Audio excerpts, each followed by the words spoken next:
Cuevas, Jonas Rivera, and Tita Lou Medina. Okay. Commercial muna tayo o ito muna ang ating mga balitang OFW? Sige, magbalita muna tayo bago tayo mag-commercial break. Sa ating unang balita, minamadali na ng Department of Foreign Affairs ang pagpapawi sa mga overseas Filipino workers na nasa ilang magulong bahagi ng Syria na tinatayang aabot daw sa 164 na OFW ang maililikas ng DFA mula sa nasabing bansa. Ayon sa tagapagsalita ng DFA na amin pong na-interview nung mga nakaraan si Mr. Raul Hernandez, bumaba raw po sa 164 ang bilang ng mga OFW na napabilang sa kaguluhan sa Syria na noon ay nasa 278 ang bilang ng mga ito. Napauwi na sa bansa ang 114 na mga OFW mula sa home city at 3 pang lugar sa Syria, kung kaya't halos nasa kalahati na lamang ang natitira sa naturang bansa. Mahigpit din niya ang tagubili ni Foreign Affairs Secretary Albert Del Rosario sa Philippine Embassy sa Damascus na epektong ipatupad ang mandatory or forced repatriation sa mga OFW sa Syria dahil sa tumitindi pang karahasan doon. Sa pangbalita, Pinoy opisyal na isulong ang Philippine Tourism sa Turkey Fair. Inimbitahan ng travel agency ng Turkey ang gobyerno ng Pilipinas upang isulong ang tourist destinations nito sa Travel Turkey Izmir 2012 Tourism Fair and Conference mula December 6 to 9 sa taong ito, ayon sa ulat na inilabas ng Philippine Department of Foreign Affairs.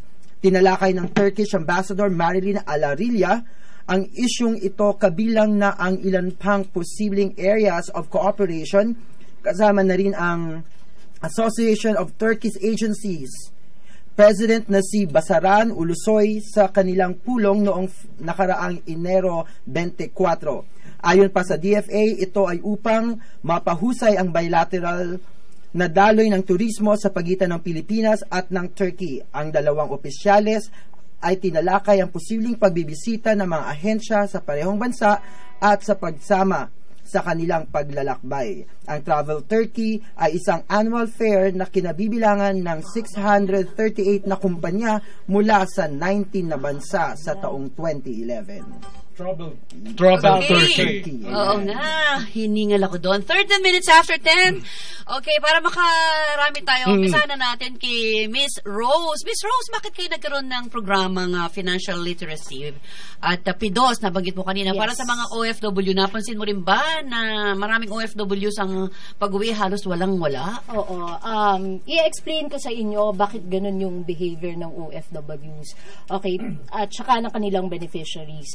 Number one, dahil malayo tayo sa ating pamilya, meron silang, dahil malayo ang OFW sa kanilang pamilya, may tendency na i-compensate yung pagkawala nila sa pamamagitan ng pera. Wala ako ng Valentine's Day. Day, bibigyan ko ng iPad ng asawa ko. Wala ako ng graduation ng anak ko, bibigyan ko ng cash or kung ano-ano mang gadget. Camera, cellphone. Oo. So, medyo nagiging materialistic tuloy yung OFWs and beneficiaries.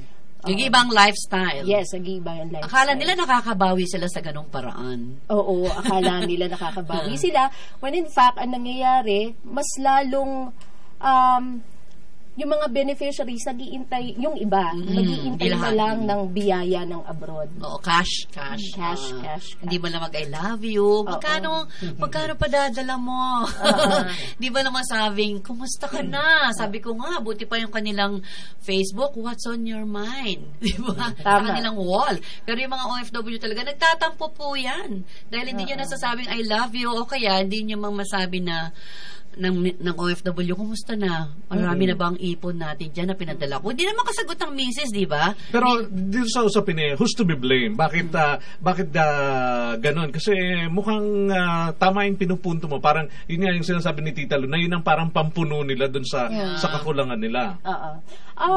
Actually, wala namang talagang dapat sisihin dito. Siguro lang kailangan lang magkaroon ng sapat na kaalaman tungkol sa pagmamanage ng pera. So saan pumapasok ang BDO dito? Kasi ang mga OFWs kasi ang tendency magtatanong lang sa kapitbahay o sa kung sino man na kaibigan nila, pero nakakalimutan magtanong sa mga eksperto. So sino ba yung mga eksperto? Syempre yung mga bangko. Ngayon si BDO kasi meron tayong mga programa kung saan tinuturuan natin ang mga overseas Filipino workers and pati na rin ang kanilang Pamilya. mahal sa buhay sa Pilipinas kung paano gamitin yung perang pinaghirapan sa tama. Na, paano gamitin yan sa pagnenegosyo? Diyan pumapasok si Mr. Roel. Exactly.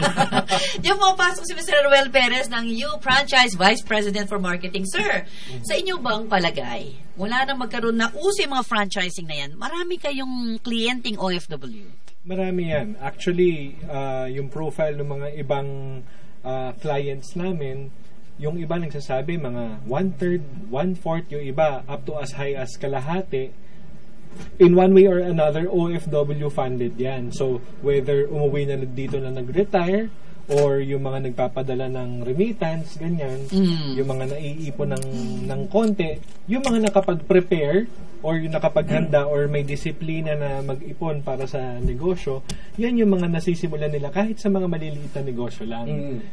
Hindi naman siya kailangan milyones agad ang pera mo para makapag-franchise. Maraming mga franchise doon na napaka affordable siya. So, yung mga kababayan natin na kumikita abroad, syempre, pag kinonvert mo yan to pesos, malaki-laki na rin yan. Exactly. Yung multiplier effect niya, yan ang pwedeng panimula nila na sa pagpa-franchise ng mga iba't ibang concepts na meron tayo. So, hindi lang ang BDO, hindi lang si Miss Rose, kung hindi, maging kayo sa youth franchise din ay makakatulong. So, ano ba yung, kung gusto nila, ideya from BDO or mula mismo sa inyo sa youth franchise? Kumbaga, may options sila, whether financial investment or business investments.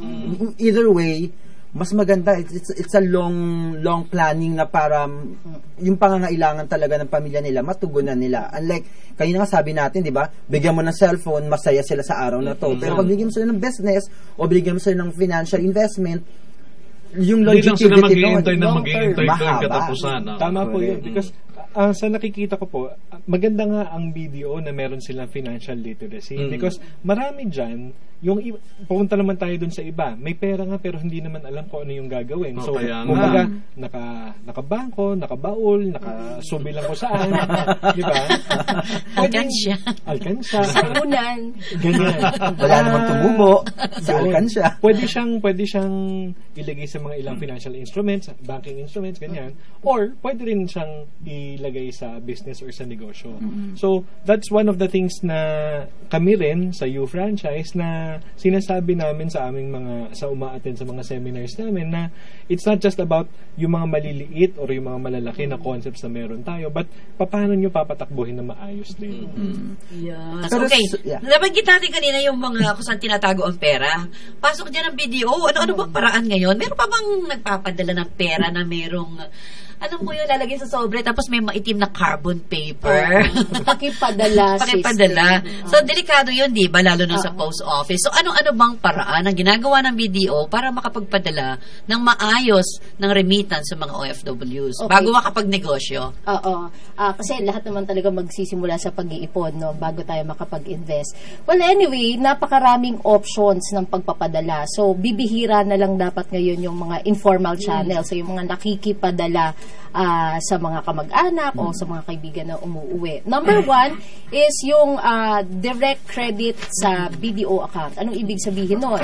Ang perang pinaghirapan, ipapadala galing sa ibang bansa at diretsyong papasok sa BDO beneficiary account mo dito sa Pilipinas. So, ito yung pinaka-safe. Bakit? Kasi controlled mo yung ATM card mo eh. So, mag-withdraw ka lang kung kailan mo gusto. Mabilis, within 24 hours, mapapasok na kagad yung perang pinadala dun sa account. At pinaka-convenient kasi napakarami nating ATM machines, no? So, bukod sa BDO, we have ExpressNet, Megalink, and BankNet. Pero din naman na kung walang account at kailangan na magpadala, merong cash pick-up. Okay? Karaniwan ito dun sa mga lugar na wala masyadong presensya ang mga bangko, especially yung mga provinces. And base din kasi sa study na karamihan sa mga OFWs pumupunta sa mall. So, saan ba yung mga cash pick-up locations natin? Sa SM department stores, SM business centers, Global Pinoy centers, Save More, at saka yung mga pawn shops, even sa Buana and M. William. Pero meron din kayo mga partners abroad. Kung halimbawa, nandun sila sa abroad, papadala sila sa Pilipinas. Napakarami. Ang maganda sa BDO, bukod sa malawak ang network dito sa Pilipinas, napakarami naming overseas network. So, meron tayong mga sa ibang countries na may sarili tayong opisina, meron naman ng mga partners kung saan maaari silang magpadala. So, bukod dun sa cash pick-up, meron pa rin naman nagdo-door to door, although mas mahal to. Kasi So, nandito man sila or nasa ibang bansa, ang BDO ay makakapagserbisyo sa kanila, in short. Yes. Miss Rose, tanong ko naman, you're talking about yung remittance. Pero just, di ba, usually, percentage na ginawa mo, papadala mo 70% sa family, then the remaining 20 for your savings, 10 for your personal expenses. Meron din bang program ang BDO in such a way na makakapag-ipon or makakapag-invest financially yung mga OFWs aside sa pinapadala nila talaga sa may mga ng family? Okay. Actually, ang tinuturo namin during PIDOS or Pre-Departure Orientation Seminar is that kailangan silang mag-open ng 2 accounts. Isa para sa kanya, nang sa gayon kahit malayo siya, makakapag-ipon siya. Huwag niya ipapadala yung isa walang access si Mrs. Yung sa kanya lang ba yun? yung pag nagjo-joke sila, KSA daw, kupit sa asawa. Isa para sa beneficiary, magpapadala sila ng sapat para sa gastusin nila. Although bukod dun sa savings na instrument, meron din tayong time deposit at medyo yung ibang overseas Filipinos, medyo malawak na ang kanilang kaalaman sa banking. So, meron tayong easy investment plan. Ito yung mga automatic i-deduct for savings. Automatic i-deduct sa savings account mo at pagkatapos malalagay siya sa investment instrument. So, yun. Okay, 10:22 ang ating oras. Meron tayong na-receive na mga text kahapon pa to. Kasi nagpo-post po kami kung sinong guest namin sa Facebook. So, siyempre, meron kami mga katanungan. Ito, galing ito ng Taiwan. Merong Hong Kong. Ito ang tanong. Ikaw na magtanong. Galing ng Taiwan. Walang name. Pero alin dito ang galing ng Taiwan? Yung 886. Yung 886. Okay. Ask ko lang po kung magkano po ang magiging puhunan kung mag-franchise po ako ng isang food cart business. Yan. So, Sir Ruel, the question is for you. Okay. Food cart businesses, yan ang isa sa mga very affordable na startup franchise. You could go from as low as mga 20,000 to mga around 100,000, 150. Yan yung range ng ating mga food cart businesses.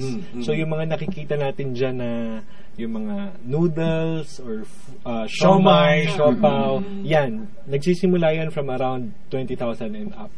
So, very, very affordable yan.